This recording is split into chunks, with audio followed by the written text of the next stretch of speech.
Hello students, welcome to our channel. Hope आप सभी अच्छे होंगे।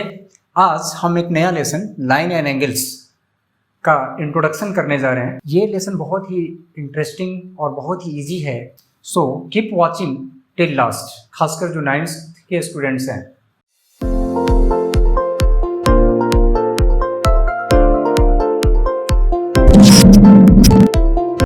जैसा कि ये लेसन दो टॉपिक बेस्ड है, एक टॉपिक तो लाइंस के बारे में है और दूसरा टॉपिक जो है एंगल्स है।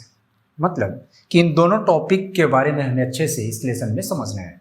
तो फर्स्ट ऑफ ऑल हम लाइंस का जो बायोग्राफी है वो हम समझ लेते हैं। ओके, तो इसके लिए पहला जो टॉपिक हम जानेंगे कि line, what is line, line होता क्या है।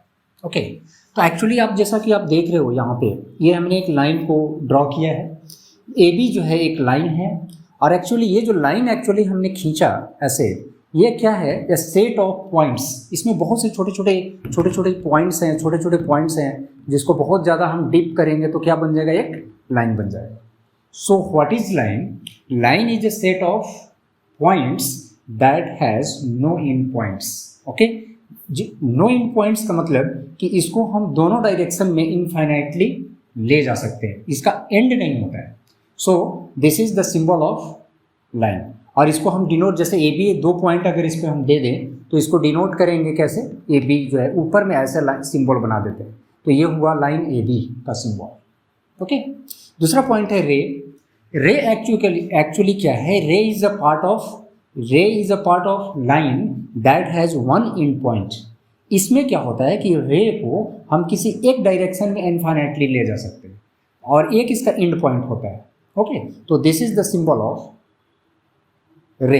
और इसको हम कैसे डिनोट करते हैं, सिंबॉलिकली ऐसे लिखते हैं ए बी, और उसके ऊपर जो साइन ऐसे देते हैं, तो ये रे ए बी इसको बोलेंगे। सिमिलरली लाइन सेगमेंट मतलब होता है टुकड़ा, पीस। तो लाइन सेगमेंट क्या होता है, a part of a line is called line segment that has two end points. ये देखो, इसमें कोई एरो हमने साइन नहीं दिया, मतलब कि इसको ना हम किसी भी डायरेक्शन में इसको हम नहीं एक्सटेंड कर सकते। और इसको हम कैसे डिनोट करते हैं, ऐसे line segment A B. Right, next जो टॉपिक है that is intersecting lines. Lines का चूंकि हम बायोग्राफी जान रहे हैं तो इंटरसेक्टिंग लाइंस समझ लेते हैं। इंटरसेक्टिंग लाइंस क्या होता है, when two lines intersect each other then this both lines are called intersecting lines. Okay, जब दो लाइन जो है दूसरे को किसी पॉइंट पे, जैसे यहाँ पर ओ पॉइंट हमने लिया हुआ है, वो पॉइंट पर इंटरसेक्ट कर रहे हैं, तो ये दोनों लाइन है। सपोज इसका नाम अगर हम ए रख लेते हैं, ए बी, और इसका नाम अगर हम सी डी रख लेते हैं, तो here A B and C D, ये दोनों जो लाइन्स हैं are intersecting lines. And next topic is non intersecting lines. इसका अपोजिट है, the lines which do not intersect each other are called non intersecting lines. Okay, मतलब जो line जो एक दूसरे को इंटरसेक्ट कहीं ना करे, तो ये जो हमने दिया है, सपोज ये लाइन ए बी है और ये लाइन क्या है, सी डी, तो ये here A B and C D both are parallel lines, so parallel lines don't intersect each other, तो ये दोनों लाइंस क्या कहलाएंगे, नॉन इंटरसेक्टिंग लाइंस। एक और टॉपिक जो लाइन से ही रिलेटेड है, कोलिनियर पॉइंट्स। वेरी इजी, आप देख सकते हो कि ये जो इसमें वर्ड जो है कोलिनियर है। कोलिनियर मतलब कि एक ही लाइन के ऊपर है। सपोज एक हमने ऐसा लाइन खींचा ए बी, और इस पे 3 पॉइंट हमने दे दिया कि यहाँ है, लाइन के ऊपर है सी, ए बी सी, ये तीनों पॉइंट्स हैं और ये तीनों एक ही लाइन पे हैं। So such points which are on the same line are called collinear points. यहाँ पर ए बी सी तीनों कौन से लाइन पॉइंट्स कहलाएंगे, कोलिनियर पॉइंट्स कहलाएंगे। ओके, और इसका अपोजिट वर्ड है नॉन कोलिनियर पॉइंट्स। आप समझ गए होंगे, वैसे पॉइंट्स जो एक लाइन पे नहीं हो, सपोज एक यहाँ बी खींच दिया, बी एक यहाँ ले लिया, सी एक यहाँ दे दिया, तो ये A B C, these are not collinear. Next topic, अब हम आते हैं एंगल्स पे। तो हम सबसे पहले समझेंगे इस टॉपिक में कि एंगल्स बोलते किसे। वेरी इजी, आप ऐसे समझो कि जब दो कोई भी रेज, एक रे है मान लो, और एक ये इसको इंटरसेक्ट किया और इसको ऐसे इंटरसेक्ट किया, ये दूसरा रे है, और इसके बीच में ये जो है इंटरसेक्टिंग पॉइंट ओ है, तो इसके बीच में जो इंक्लाइनेशन होता है ना, झुकाव जो बनता है इन दोनों के बीच में, that is called angle. Okay, आप इसको थोड़ा मैथमेटिकली अच्छे से अगर आप बोलेंगे तो ऐसे बोलेंगे, the inclination between two intersecting rays is called angle. Okay, so अब यहाँ पे आप जैसे देख रहे हो कि यहाँ पे जो है ये एंगल बन रहा है, सपोज इस एंगल, अच्छा इस एंगल का नाम हम क्या रखेंगे, क्या इसको बोलेंगे, इसको एंगल का पहले तो आप ये समझ लो कि सिंबल ये होता है, एंगल का सिंबल ये होता है, और इस एंगल का नाम क्या रखेंगे, ए ओ बी, ए ओ बी, हम इस एंगल को ऐसे बोलेंगे। अच्छा, इस एंगल के पार्ट्स कौन कौन है, तो सबसे पहला पॉइंट ये देखो, ओ, ये जो दो रे है ओ ए और ओ बी, इन दोनों का इंटरसेक्टिंग पॉइंट ओ है, तो दोनों रे का जो इंटरसेक्टिंग पॉइंट है ओ, उसको क्या बोलते हैं, वर्टेक्स, उसको क्या बोलते हैं, वर्टेक्स। और इसमें दो इसके जो साइड्स हैं, इसमें दो इसके साइड्स हैं, एक ओ बी है और एक कौन है, ओ ए, ये दोनों को क्या बोलते हैं, आर्म्स, क्या बोलते हैं, आर्म्स, या इसको साइड्स भी बोला जाता है। ओके, अब हम एंगल का टाइप्स की बात कर लें, तो पहला जो टाइप है एंगल का वो है अक्यूट एंगल। ओके, तो अक्यूट एंगल क्या होता है कि the angle that is greater than 0 degree and less than 90 degree, मतलब 0 डिग्री और 90 डिग्री के बीच में, 90 डिग्री उसमें इंक्लूडेड नहीं है, 0 भी इंक्लूडेड नहीं है, उसके बीच का जो एंगल होगा that is called acute angle. एक एग्जांपल आप देख सकते हैं, जैसे 60 डिग्री, बहुत से हो सकते हैं 60, 75 degree also will be the example of acute angle. दूसरा जो टाइप है that is right angle. Right angle हमने लिखा है कि एंगल का वैल्यू 90 डिग्री हो अगर, तो उसको राइट एंगल बोलेंगे। ओके, 90 डिग्री के एंगल को क्या बोलते हैं, राइट एंगल बोलते हैं। Next one is obtuse angle. Obtuse angle क्या होता है, कंडीशन इज कि angle that is greater than 90 degree and less than 180, मतलब 90 और 180 के बीच का जो एंगल होगा, this all angles are called obtuse angles. जैसे एक एग्जांपल हमने दिया यहाँ पर 120, तो 120 is the example of obtuse angle. Straight angle, next one, तो स्ट्रेट एंगल क्या होता है, जिस एंगल का वैल्यू 180 हो, तो 180 एंगल को स्ट्रेट एंगल भी बोलते हैं। इसका फिगर ऐसे हम ड्रॉ करेंगे। ओके, और उसके बाद का जो है टाइप वो है रिफ्लेक्स एंगल। तो reflex angle, the angle that is greater than 180 and less than 360 is called reflex. जैसे ये हम फिगर ऐसे ड्रॉ कर सकते, सपोज 270, ये कौन सा एंगल होगा, रिफ्लेक्स एंगल। नेक्स्ट जो टाइप है दैट इज एडजेसेंट एंगल्स। इसको थोड़ा ध्यान से समझना है। एडजेसेंट एंगल क्या होते हैं कि अब फिगर में हम इसको समझते हैं, ठीक है। जब दो वैसे एंगल्स जिसका कॉमन पॉइंट सेम हो और उसका एक आर्म जो है वो कॉमन हो, कंडीशन दो होना चाहिए एडजेसेंट एंगल होने के लिए, क्या कि दो एंगल का common point, I mean vertex common होना चाहिए और उसका जो एक आर्म है वो भी कॉमन होना चाहिए। तो वैसे दोनों एंगल क्या कहलाएंगे, एडजेसेंट एंगल कहलाएंगे। जैसे यहाँ पर हमने जो फिगर ड्रॉ किया, सपोज ये एक एंगल यहाँ बना और दूसरा एंगल ये है, तो सपोज इसको हमने मान लिया एंगल 1 और इसको एंगल 2, तो एंगल 1 और 2 दोनों क्या है, एडजेसेंट एंगल्स हैं। क्यों, क्योंकि इनका वर्टेक्स क्या है, कॉमन है, और आर्म भी क्या है, कॉमन है। Okay, now complementary angles. Complementary angles क्या होते हैं कि वैसे एडजेसेंट एंगल्स जिसका सम 90 डिग्री हो, आई मीन दोनों को जोड़ने पे अगर वो वैल्यू 90 डिग्री आ जाता है, then both angles are called complementary angles to each other. जैसे यहाँ पर अगर ये एंगल x और ये y है, इन दोनों का ऐड किया हमने तो आया कितना, 90 डिग्री। तो इसमें जो y है वो x का कॉम्प्लीमेंट्री है और x जो है वो y का कॉम्प्लीमेंट्री है। सप्लीमेंट्री एंगल क्या होता है, सप्लीमेंट्री मीन्स कि वैसे एडजेसेंट एंगल्स जिसमें दोनों एंगल का सम क्या हो, 180 हो, तो वो दोनों एंगल एक दूसरे का सप्लीमेंट्री एंगल कहलाते हैं। फॉर एग्जांपल यहाँ पर हमने लिया ये स्ट्रेट लाइन है और इस पर एक जो है दूसरा रे है, मान लीजिए OC, ठीक है, और यहाँ पर दो एंगल बन रहा है x और y, इन दोनों का सम 180 है, तो x जो है y का सप्लीमेंट्री है और y जो है x का सप्लीमेंट्री। ओके, एक लास्ट टाइप है एंगल का that is vertically opposite angles, that is VOA। Okay, short में इसको बोलते हैं। तो ये इजी है। जैसे अगर आप ऐसे समझे इसको कि अगर दो कोई भी लाइन एक दूसरे को अगर इंटरसेक्ट करता है किसी पॉइंट पे, सपोज वो एक इंटरसेक्टिंग पॉइंट है दो लाइन का, ओके, और तो यहाँ पर जितने भी एंगल बनेंगे, यहाँ पर कितने एंगल बनेंगे, एक ये एंगल बना, ठीक है, एक ये एंगल बनेगा, ठीक, और एक ये एंगल बनेगा और एक ये एंगल बनेगा, 4 एंगल बनेंगे, ठीक है ना। तो जब दो लाइन एक दूसरे को इंटरसेक्ट करें तो वहाँ पर जो एंगल्स बनते हैं, अपोजिट एंगल्स जो होते हैं, वो एक दूसरे का वर्टिकली अपोजिट एंगल कहलाते हैं। जैसे यहाँ पर 1 का वर्टिकली अपोजिट कौन होगा, 2 होगा, ठीक है। 3 का वर्टिकली अपोजिट कौन होगा, 4 होगा, राइट। एंगल से रिलेटेड एक बहुत ही इंपॉर्टेंट आपका एक्सियोम है, 2 एक्सियोम आपको स्टडी करना है आपके सिलेबस में। पहला एक्सियोम 6.1 है, उसमें क्या बोला गया कि if a ray stands on a line then the sum of 2 adjacent angles so formed is 180 degree. इसका हम ट्रांसलेट करते हैं, आई मीन इसका एक पिक्चर ड्रॉ करते हैं, ग्राफ ड्रॉ करते हैं। If a ray stands on a line, ठीक है, एक लाइन है ये, सपोज, चलो एक लाइन हमने ले लिया, ये ए बी एक क्या है, लाइन है। ए रे स्टैंड्स ऑन ए लाइन, एक रे हमने लिया, एक रे यहाँ पे दिया, मान लो सपोज यहाँ पर ये ओ पॉइंट है, इस पे इंटरसेक्ट कर रहा है, तो इस लाइन ए बी पे एक रे है, ठीक है, मान लो ओ सी। देन अगर ऐसा है, then the sum of 2 adjacent angles, तो यहाँ पे कौन कौन एडजेसेंट एंगल बनता है, एक तो एंगल ये है और एक दूसरा एंगल ये है, ये दोनों एंगल जो है एडजेसेंट एंगल्स हैं।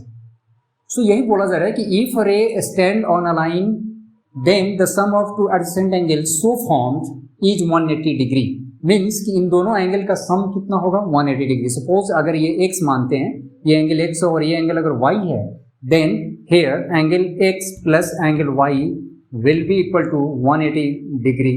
This is axiom 6.1. Okay? And ये जो 6.2 जो आप देख रहे हो, ये इसी एक्सियोम का अपोजिट है।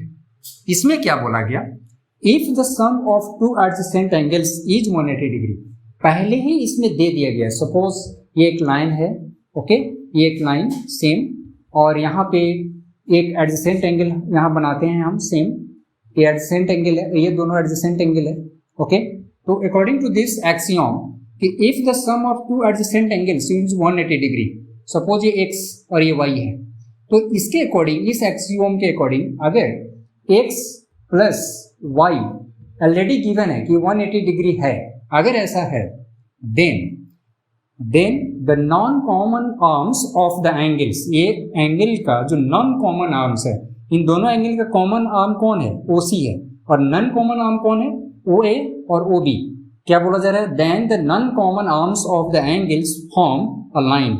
अगर ऐसा है कि 2 एडजेसेंट एंगल्स का सम 180 आ रहा है, तो उन दोनों एडजेसेंट एंगल्स का जो नॉन कॉमन आर्म है, वो एक क्या बनाता है, लाइन बनाता है। That is axiom number 6.2।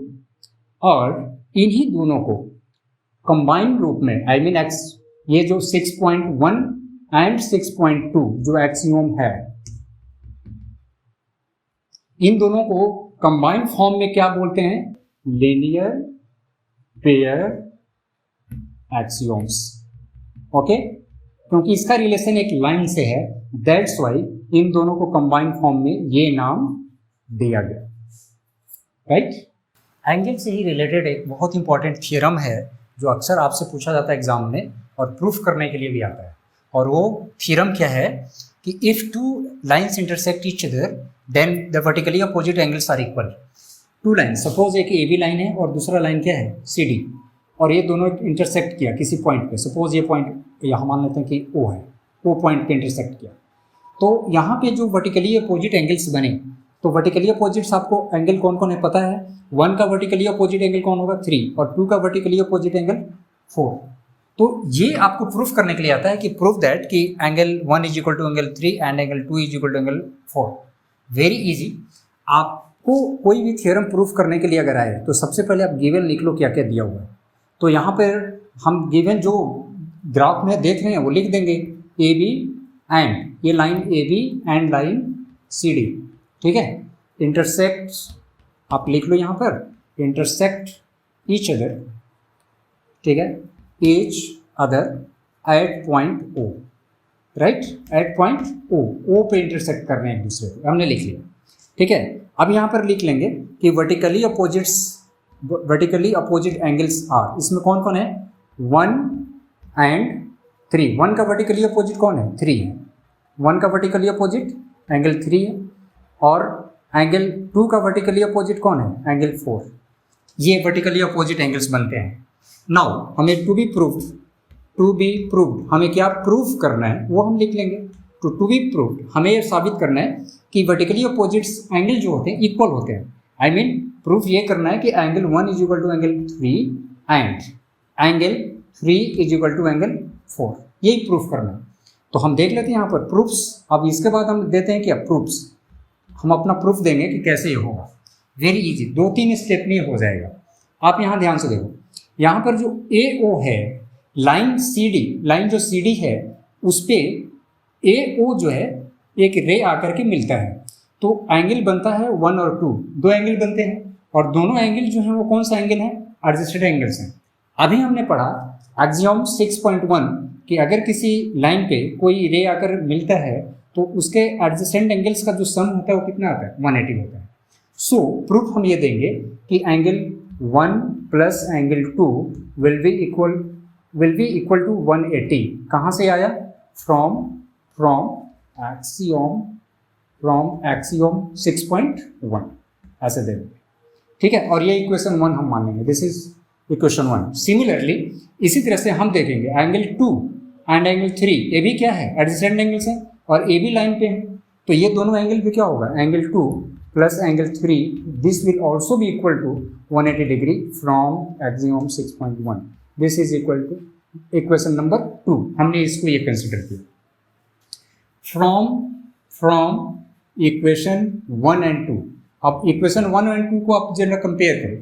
RHS equal है 180, इसमें ये भी है RHS 180 है इसका, और इसका भी RHS 180 है। मतलब कि जब RHS इक्वल है तो LHS भी क्या होगा? इक्वल होगा। So from equation 1 and 2 angle 1 plus angle 2 LHS हम इक्वल कर रहे हैं, will be equal to angle 2 plus angle 3, और according to rule of equation angle 2 will be cancel out and finally angle 1 will be equal to angle 3। हमें proof क्या करना था? Angle 1 is equal to angle 3। Similarly आप यहाँ लिख लेना, similarly आपको दोनों करने की जरूरत नहीं है, आप यहाँ सिमिलरली लिख करके आप कर सकते हो कि angle 3 is equal to angle 4, hence proved. एक बहुत ही इंटरेस्टिंग टॉपिक है पैरेलल लाइंस एंड ट्रांसवर्सल को लेकर के।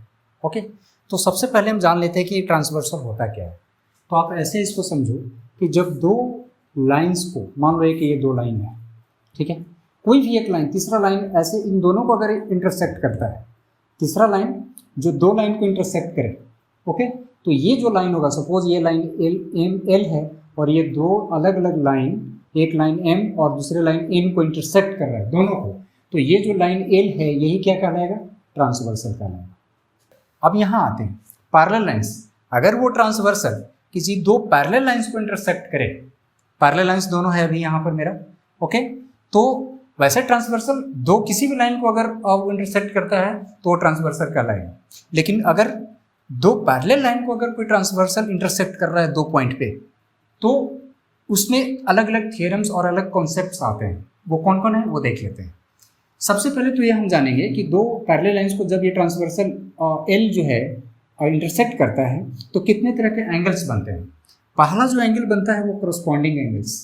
तो आप देख लो, मैंने यहाँ नंबरिंग किया है 1 2 3 4 5 6 7 8, यहाँ पर 8 एंगल्स बन रहे हैं। तो सबसे पहले हम जानेंगे कि करस्पॉन्डिंग एंगल्स कौन कौन है इसमें। तो आप देख लो 1 2 3 4, 4 जो पेयर है, 4 जोड़ा जो एंगल्स का है वो करस्पॉन्डिंग एंगल्स कहलाएगा। कौन कौन? 1 and 5, 2 का करस्पॉन्डिंग एंगल 6, उसी तरह से 4 का करस्पॉन्डिंग एंगल 8, 3 का करस्पॉन्डिंग एंगल 7, यही मैंने यहाँ पे दिया है। मतलब करस्पॉन्डिंग एंगल का कितना पेयर बनता है? 4। ओके, अच्छा, दूसरा जो एंगल है वो है अल्टरनेट इंटीरियर एंगल्स। यहाँ पर वर्ड है कि इंटीरियर मतलब अंदर, तो ये दोनों लाइन जो पैरेलल लाइन उसके अंदर से इसका कनेक्शन है इस एंगल का, तो अल्टरनेट है। और अल्टरनेट मतलब एक छोड़कर, तो ये नाम से ही क्लियर हो जाएगा। सबसे पहले हम अंदर में आते हैं, तो अंदर में कौन कौन एंगल बन रहा है? 3 4 5 6, यही 4 एंगल बन रहे हैं अंदर, इंटीरियर एंगल्स यही है। अच्छा, इंटीरियर एंगल्स में अल्टरनेट कौन है? 3 का अल्टरनेट, मतलब अल्टरनेट मतलब एक छोड़कर, तो 3 का अल्टरनेट कौन होगा? 4 नहीं 5, 3 का अल्टरनेट एंगल 5। उसी तरह से 4 का अल्टरनेट कौन हो जाएगा 6, 4 का 6 और 3 का 5। मतलब कि इस केस में 2 पेयर अल्टरनेट इंटीरियर एंगल्स का बनता है। ओके, जो सी टाइप है, तीसरा टाइप का जो एंगल बनता है वो होता है अल्टरनेट एक्सटीरियर। अब एक्सटीरियर एंगल कौन कौन है वो पहले देख लेते हैं। तो एक्सटीरियर मतलब कि जो पैरेलल लाइंस से बाहर बना है, तो एक्सटीरियर एंगल्स कौन कौन है, 1 2 बाहर है, उसी तरह से 8 और 7 वो बाहर है, तो एक्सटीरियर एंगल्स हो गया। नाउ अल्टरनेट हमें देखना है, तो 1 का जो अल्टरनेट एक्सटीरियर एंगल होगा 1 का कौन होगा 7 और 2 का 8, 1 का 7 और 2 का 8, ये भी 2 पेयर बनता है, राइट। और जो चौथा टाइप है एंगल का वो है interior angles on the same side of the transversal. नाम से ही क्लियर है, इंटीरियर एंगल्स पहले हमें देखना है, तो इंटीरियर एंगल्स 3 4 5 6 यही 4 हैं। On the same side of the transversal, transversal मेरा एल है उसके सेम साइड में, तो सेम साइड में इंटीरियर एंगल्स कौन कौन है 4 और 5 है, और सेम साइड में 3 और 6 है। सो ये जो पेयर बना 4 और 6, सॉरी 4 और 5 और 3 और 6, ये जो 2 पेयर है वो इस टाइप का एंगल में आएगा, interior angles of on the same side of the transversal. Okay, ये 2 पेयर मैंने लिखा। नाउ वेरी इंटरेस्टिंग बात कि ये जो 4 जो एंगल्स बनते हैं इसी से रिलेटेड 3-4 आपको थियरम पढ़ने थे जो डिलीट कर दिया गया, बट वो बहुत इंपॉर्टेंट थियरम है, वो मैं आपको हाईलाइट कर देता हूँ यहाँ पे। वो ये है कि जब 2 पैरेलल लाइंस को कोई ट्रांसवर्सल इंटरसेक्ट करे तो जो करस्पॉन्डिंग एंगल्स बनता है वो सभी आपस में इक्वल होते हैं। ये आप याद करो, ये मैथ बनाने के लिए बहुत ही कॉमन और बहुत ही मेन कॉन्सेप्ट है। दूसरा जो कॉन्सेप्ट है कि ये जो अल्टरनेट इंटीरियर एंगल्स जो बन रहा है, अल्टरनेट इंटीरियर एंगल्स, वो भी आपस में क्या होते हैं, इक्वल होते हैं। मतलब 4 will be equal to angle 6, 3 will be equal to angle 5। ये भी थियरम है। सी अल्टरनेट एक्सटीरियर एंगल्स वो भी आपस में इक्वल होते हैं, ठीक है। अल्टरनेट 1 का अल्टरनेट एक्सटीरियर एंगल 7, 2 का अल्टरनेट एक्सटीरियर एंगल 8, 1 और 7 इक्वल होगा, 2 और 8 इक्वल होगा। और एक इंपॉर्टेंट थ्योरम जो डी से रिलेटेड है, interior angles on the same side of the transversal. ये ट्रांसवर्सल है और interior angle of the same side of the transversal कौन कौन है, 4 और 5 है। तो ये इससे रिलेटेड थ्योरम ये है कि जब 2 पैरेलल लाइन को ट्रांसवर्सल को इंटरसेक्ट करता है तो जो interior angles of the same side of the transversal होता है उसका जो सम होता है 180 होता है। आई मीन वो आपस में सप्लीमेंट्री होता है। ओके, मतलब 4 और 5 विल बी इक्वल टू 180। उसी तरह से 3 एंड 6 दोनों का सम कितना होगा, will be equal to 180, right. तो इतने कॉन्सेप्ट से बहुत इजीली कोई भी एक एंगल आपको पता चल जाए, सब एंगल आप बता सकते हो। सपोज हम यहाँ लेते हैं कि एंगल 1 जो है 30 डिग्री, तो अब देखो सब एंगल इससे पता चलेगा। एक एंगल पता चले तो एंगल 30 अगर ये है तो 1 क्या है, 1 का अल्टरनेट इंटीरियर एंगल जो है इक्वल होगा। तो अगर ये 30 है तो 7 भी 30 होगा, ठीक है। और अगर 7 30 है तो वर्टिकली अपोजिट एंगल होता है, वर्टिकली अपोजिट एंगल इक्वल होते हैं, तो 5 भी कितना हो जाएगा 30। और ये 30 है तो अभी हमने पढ़ा कि same side of the transversal का जो दोनों का सम 180 होता है, तो 1 ये 30 है तो 4 कितना हो जाएगा, एंगल 4 150।